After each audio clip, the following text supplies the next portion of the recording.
Hello ನಮಸ್ತೆ. ಎಷ್ಟೋ ದಿನಗಳ ನಂತರ ವೀಡಿಯೋ ಮಾಡ್ತಿದ್ದೀನಿ. ನಾನು ಊರಿಗೆ ಬಂದಿದ್ದೆ, ಹಾಗಾಗಿ ವೀಡಿಯೋಸ್ ಎಲ್ಲ ಮಾಡಿ ಅಂದರೆ ಅಲ್ಲಿ ಕೂಡ ಸ್ವಲ್ಪ ವೀಡಿಯೋಸ್ ಮಾಡಲಿಕ್ಕೆಲ್ಲ ಟೈಮ್ ಸಿಗ್ತಿರಲಿಲ್ಲ, ಮಾಡಿರಲಿಲ್ಲ.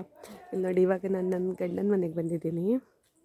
ನೋಡಿ, ಇದು ಅಲ್ಲಿ ಕೂತಿದ್ದಾನಲ್ವ, ಅವನು ನನ್ನ ಗಂಡನ ಅಣ್ಣನ ಮಗ. ನೋಡಿ, ಇದು ನನ್ನ ಗಂಡನ ಮನೆ. ನೋಡಿ, ಈ ಥರ ಎಲ್ಲ ಬಟ್ಟೆ ಎಲ್ಲ ಒಣಗಿಸ್ಲಿಕ್ಕೆಲ್ಲ ಆಗ್ತದೆ. ಊರು ಅಂದರೆ ಒಂಥರ ಖುಷಿ ಅಲ್ವಾ. ಇಲ್ಲಿ ಅಡಿಕೆ, ಕಾಯಿ ಮೆಣಸು ಎಲ್ಲ ಒಣಗಾಕಿದ್ದಾರೆ. ಇಲ್ಲೆಲ್ಲ ಗಿಡ ನೆಟ್ಟಿದ್ದಾರೆ. ಇಲ್ಲೆಲ್ಲ ನೋಡಿ, ಹೂವಿನ ಗಿಡಗಳು,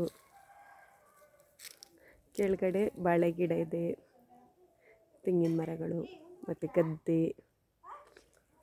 ತುಂಬ ಚೆಂದದ ನೇಚರ್ ಅಲ್ವಾ. ಊರು ಅಂದ್ರೇ ಹಾಗೆ. ಅದರಲ್ಲೂ ಉಡುಪಿ ಅಕ್ಕಪಕ್ಕ ತುಂಬಾ ಚೆನ್ನಾಗಿರುತ್ತೆ. ಅಲ್ಲಿ ನನಗೆ ಇವ್ರ ಅಣ್ಣನ ಮಗ ಅಂದರೆ ಭಾವನ ಮಗ ನಗಾಡ್ತಿದ್ದಾನೆ, ಇವಳೆಂತ ಮಾಡ್ತಿದ್ದಾಳೆ ಅಂತ. ಒಳಗಡೆ ಎಲ್ಲ ಚಹಾ ಕುಡಿಲಿಕ್ಕಂತ ಕೂತ್ಕೊಂಡಿದ್ದಾರೆ ಮಕ್ಕಳೆಲ್ಲ. ಇದು ನೋಡಿ, ಇದು ನನ್ನ ಮಗ, ಅದು ಇವ್ರ ಅಕ್ಕನ ಮಗ ಅಂದರೆ ನನ್ನ ಅತ್ತಿಗೆ ಮಗ. ಇದು ನನ್ನ ಮಗಳು. ಅವರೆಲ್ಲ ಚಹಾ ಕುಡಿಲಿಕ್ಕಂತ ಕೂತಿದ್ದವರು ಇದು ಓಡ್ಕೊಂಡು ಬಂದರು. ಹಾಂ, ಬತ್ತೆ ಇವರು ನೋಡಿ, ನನ್ನ ಹಸ್ಬೆಂಡಿದ್ದು ದೊಡ್ಡ ಅಕ್ಕ.